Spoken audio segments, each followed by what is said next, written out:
Hello दोस्तों, मैं अनुज कुमार आप सभी का एग्री न्यूज़ के यूट्यूब चैनल पर स्वागत करता हूं।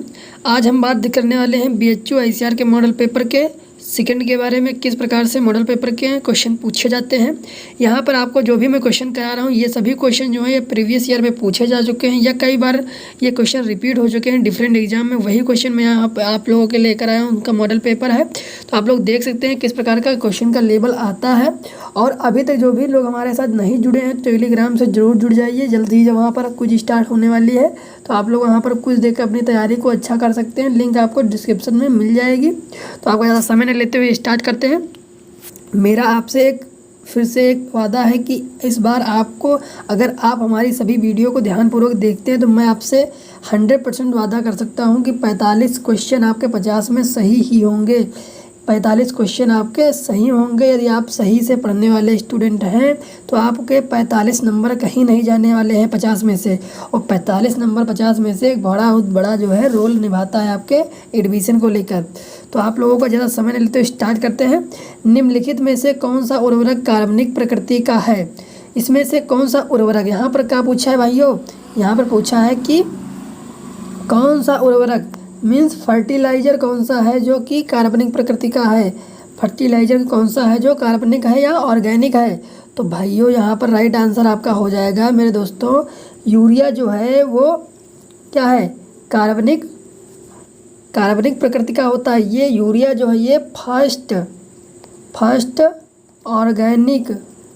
Organic synthesized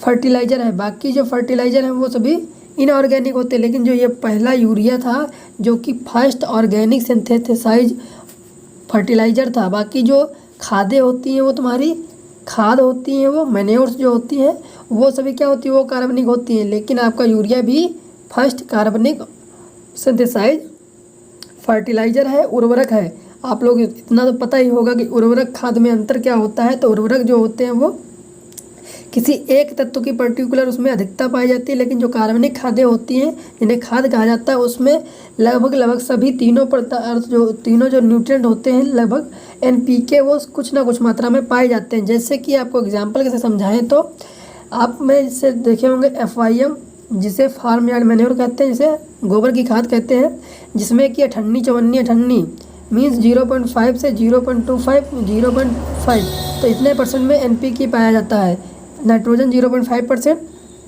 phosphorus 0.25%, okay 0.5%। इसकी ट्रिक है 58 याद रखिएगा, बहुत बार पूछा जा चुका है। नेक्स्ट क्वेश्चन है, सल्फर की कमी का लक्षण सबसे पहले दिखाई देता है। तो इसका जो राइट आंसर हो जाएगा, नई पत्तियों पर दिखाई देता है। नए लड़के, न्यू लड़के सिर फिरे माने क्यों? ये आपकी ट्रिक है। नए लड़के सिर फिरे माने क्यों? तो इसका जो राइट आंसर हो जाएगा आपका, यहाँ पर आपका राइट आंसर हो जाएगा सल्फर की जो है नई पत्तियों पर लक्षण दिखाई देते हैं। तो यहाँ पर सल्फर हो जाएगा, फिर से हो जाएगा फेरस या फेरिक या आयरन कह लो, मैग्नीज और कॉपर, इन सब के जो लक्षण है वो नई पत्तियों पर दिखाई देते हैं। नई पत्तियों पर दिखाई देते हैं।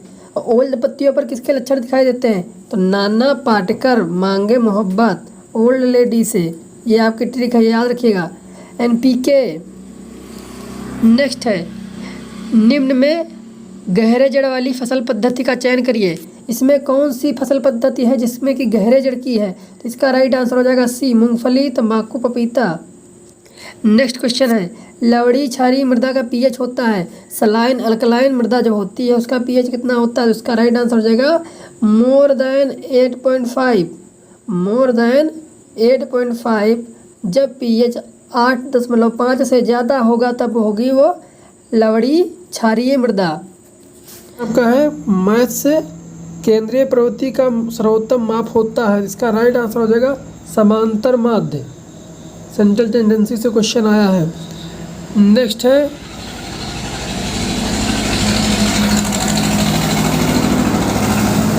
यदि एक वर्ग अंतराल की न्यूनतम एवं अधिकतम सीमा क्रमशः 20 एवं 35 है तो वर्ग का मध्य बिंदु होगा। तो इसका राइट आंसर हो जाएगा बी। नेक्स्ट है, निम्न में से अमरूद की कौन सी फैमिली है? तो इसका राइट आंसर होगा मार्टेसी। मार्टेसी जो है वो अमरूद की फैमिली है। सोलेनेसी तुम्हारी आलू, चिल्ली और टमाटर की फैमिली है। कैरिकेसी तुम्हारी जो है वो पपाया की फैमिली है। रोजेसी एप्पल, आलमंड, पीच, पियर, प्लम की जो है रोजेसी फैमिली है। नेक्स्ट है, निम्न में से कौन सी सब्जी में विटामिन सी अधिक पाया जाता है? तो इसका राइट आंसर हो जाएगा मिर्च। नेक्स्ट है, टेलीविज़न का प्रसारण किस वर्ष शुरू हुआ? इसका राइट आंसर हो जाएगा सी, 1957 में प्रारंभ हुआ था। नेक्स्ट है, सामुदायिक विकास कार्यक्रम किस वर्ष प्रारंभ हुआ? कम्युनिकेशन जो है वो कब स्टार्ट हुआ था? इसका राइट आंसर हो जाएगा वो 1952 में स्टार्ट हुआ था सामुदायिक विकास कार्यक्रम। नेक्स्ट है, भारत का प्रथम या पहला कृषि विश्वविद्यालय है। ये आप लोग कमेंट करके बताइएगा कौन सा इसमें विद्यालय है जो प्रथम कृषि विश्वविद्यालय है और उसकी स्थापना कब हुई थी, ये भी आप बताइएगा कमेंट करके। नेक्स्ट है, गेहूँ किस मौसम की फसल है? तो इसका राइट आंसर हो जाएगा रबी मौसम की फसल है। नेक्स्ट क्वेश्चन है, स्वपरागण प्रक्रिया किसका रूप है? तो स्वपरागण जो प्रक्रिया है वो किसका रूप है? इसका राइट आंसर हो जाएगा इनब्रीडिंग का जो है ये एक रूप है स्वपरागण। नेक्स्ट है, गेहूं में बेसिक गुणसूत्रों की संख्या होती है। तो बेसिक गुणसूत्र जो होते हैं वो 7 होते हैं। टोटल जो है वो 42 होते हैं। तो उस हिसाब से होने कितने चाहिए? 21 होने चाहिए, लेकिन 21 नहीं होते हैं क्योंकि ये हेक्सापोलाइड होता है। इसमें पोलाइडी लेवल पाई जाती है। पोलाइडी लेवल इसमें कौन सी पाई जाती है? 6x मीन्स सक्षम 42। तो इसके बेसिक क्रोमोसोम नंबर हो जाएंगे आपके 7। तो यहाँ पर राइट आंसर हो जाएगा 7। नेक्स्ट है, भारतीय हरित क्रांति के पिता हैं। तो भारतीय हरित क्रांति के पिता डॉक्टर MS स्वामीनाथन को कहा जाता है। नेक्स्ट है, जमुनापारी निम्न की ब्रीड है। तो ये जो ब्रीड है वो एक बकरी की उन्नत ब्रीड है जो कि इटावा इसका जन्म स्थान होता है। और इसका जो है कान जो है एक खासियत होती है इनके कानों की, जो कि लंबे होते हैं, लटकते हुए होते हैं। नेक्स्ट है, और एक क्वेश्चन इससे और बनता है जमुनापारी बकरी से कि इसका जो मुंह होता है वो तोते के जो तरीके से होता है। नेक्स्ट है, भैंस की नस्ल है, इसमें से कौन सी एक है जो भैंस की नस्ल है? तो इसका राइट आंसर हो जाएगा जाफराबादी। नेक्स्ट है, राष्ट्रीय दुग्ध अनुसंधान संस्थान स्थित है। इसका जो राइट आंसर हो जाएगा वो करनाल हरियाणा में स्थित है। NDRI नाम सुने होंगे, नेशनल डेयरी रिसर्च इंस्टीट्यूट, जो कि करनाल हरियाणा में है। नेक्स्ट है, निम्नलिखित में से कौन सी मृदा सब्जी की खेती के लिए सर्वोत्तम है? तो इसका जो राइट आंसर हो जाएगा वो सैंडी लोम हो जाएगा। नेक्स्ट है, अर्थशास्त्र के पिता हैं, फादर ऑफ इकोनॉमिक्स जो है वो एडम स्मिथ को कहा जाता है। इन्होंने जो है वो धन का विज्ञान कहा था। अर्थशास्त्र को क्या कहा था? ये एक धन का विज्ञान है। नेक्स्ट है,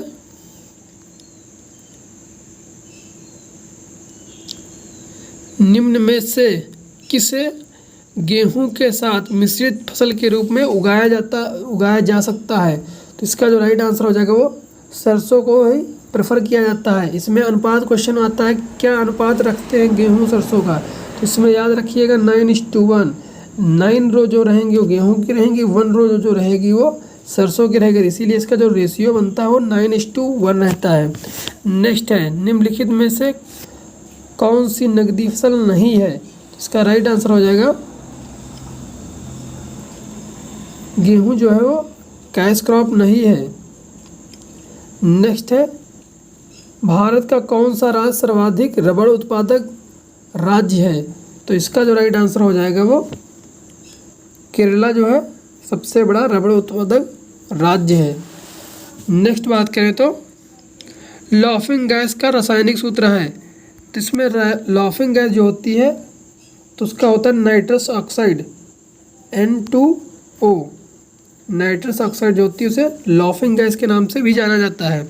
नेक्स्ट है प्रयोगशाला से जमीन तक कार्यक्रम किसके द्वारा प्रारंभ हुआ? इसका जो कहते हैं लैब टू लैंड प्रोग्राम, जो कि ICAR के द्वारा जारी किया गया था इसकी गोल्डन जुबली पर। ICAR के द्वारा जारी किया गया था इसकी गोल्डन जुबली पर। गोल्डन जुबली का वो क्या होती है? जब ICAR ने 50 साल पूरे कर लिए थे उसे बोलते हैं गोल्डन जुबली, जो कि 1969 में पूरे किए थे। आपको पता ही होगा कि ICAR की स्थापना जो है 1929 में हुई थी, तो तभी जो है ये 1969 में जो है ये प्रोग्राम चालू किया गया था ICAR के द्वारा, जो कि इसकी गोल्डन जुबली के अवसर पर जो है रिलीज़ किया गया था। इससे आप कोरिलेट करके याद कर सकते हैं, बहुत इंपॉर्टेंट क्वेश्चन है। नेक्स्ट है जड़ धड़ विहीन जलीय हरे पौधे के अध्ययन का नाम क्या है? तो इसका जो राइट आंसर हो जाएगा वो शैवाल या एल्गी। नेक्स्ट है सहकोशिकीय घटकों को अलग करने की प्रक्रिया कैसे पूरी की जाती है? तो इसका जो राइट आंसर हो जाएगा वो हो जाएगा डी अपकेंद्रीयकरण द्वारा घनत्व विभिन्नता पथीकरण। नेक्स्ट है दो या अधिक प्रकार की पत्तियों का एक ही पौधे पर लगना पाया जाना क्या कहलाता है? मीन्स एक ही पौधा है उस पर दो अलग अलग प्रकार की पत्तियां उपस्थित हों तो उसे क्या कहेंगे? तो उसे कहेंगे भिन्न पर्णी, जिसे हेट्रोफिली कहते हैं, हेट्रोफिली।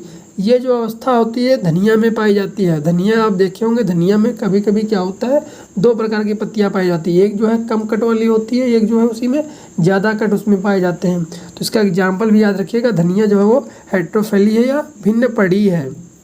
नेक्स्ट है निम्न में से कौन सबसे अधिक परिवर्तनशील विषाणु है? तो इसका जो राइट आंसर हो जाएगा वो एड्स का विषाणु जो है वो सबसे अधिक परिवर्तनशील होता है। नेक्स्ट है जीवाणु भोजी क्या होता है? जीवाणु भोजी क्या है?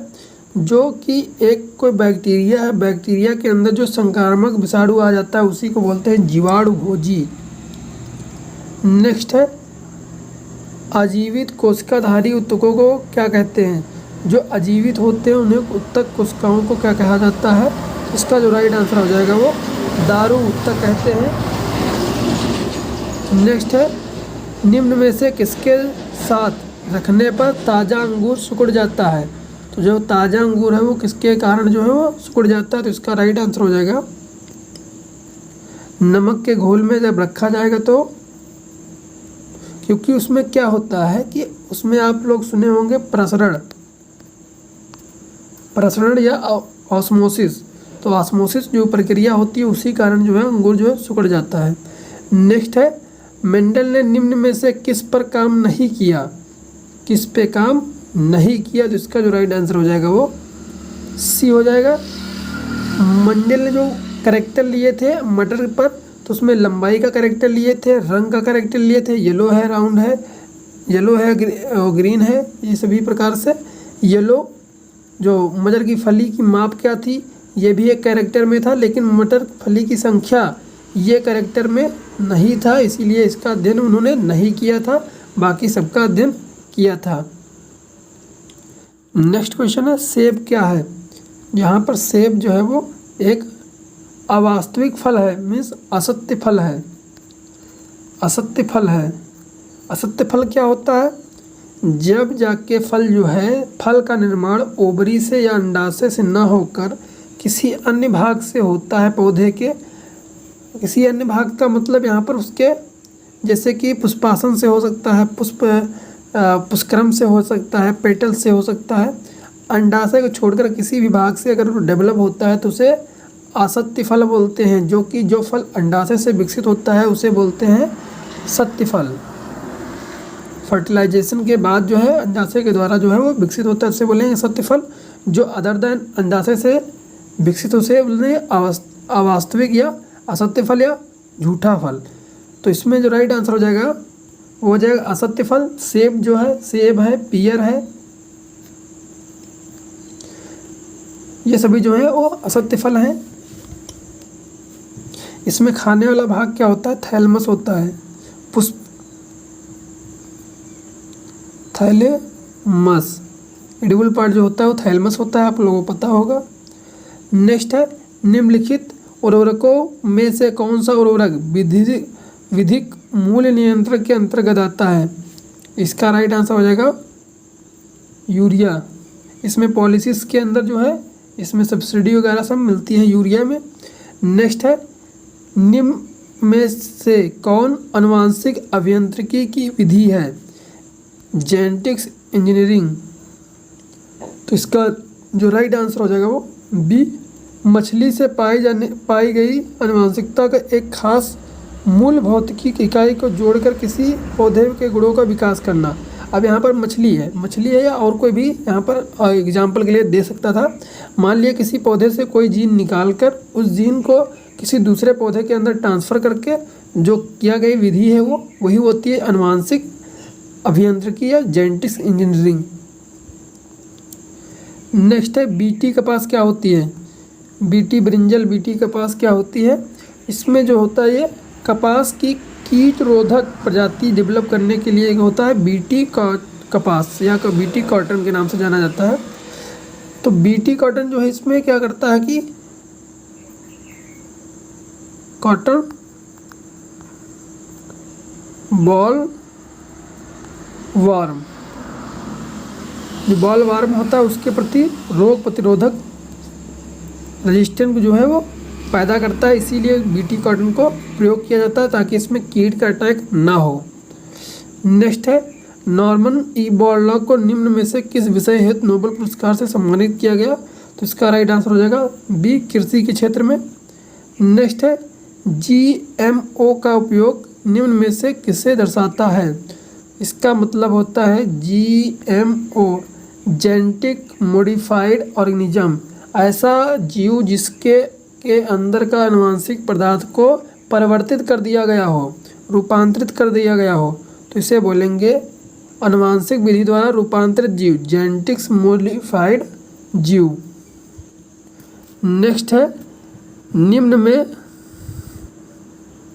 निम्न में से कोशिका सिद्धांत किसने रूपायित किया? मतलब किसने दिया या रूपायित किया? तो इसमें हो जाएंगे स्लाइडन एवं स्वान। स्लाइडन एवं स्वान जो साइंटिस्ट थे उन्होंने कोशिका सिद्धांत को प्रारूप किया या दिया था। नेक्स्ट है निम्न में से किसमें हरित लवक उपस्थित होता है? तो हरित लवक जो है वो किसमें उपस्थित होता है? तो इसका राइट आंसर हो जाएगा आपका सी नंबर। हरित पौधों की कोशिकाओं में उपस्थित होता है हरित लवक क्लोरोफिल। नेक्स्ट है निम्न में से कौन दो जीवधारी एक साथ वास करते हुए अर्थात रहते हुए नामक सजीवी संरचना का निर्माण करते हैं? तो इसका राइट आंसर हो जाएगा तुम्हारा शैवाल एवं कवक। जब शैवाल और कवक के बीच में सजीवता प्रदर्शित की जाए तो उसके बोलते हैं लाइकेन। जब पौधे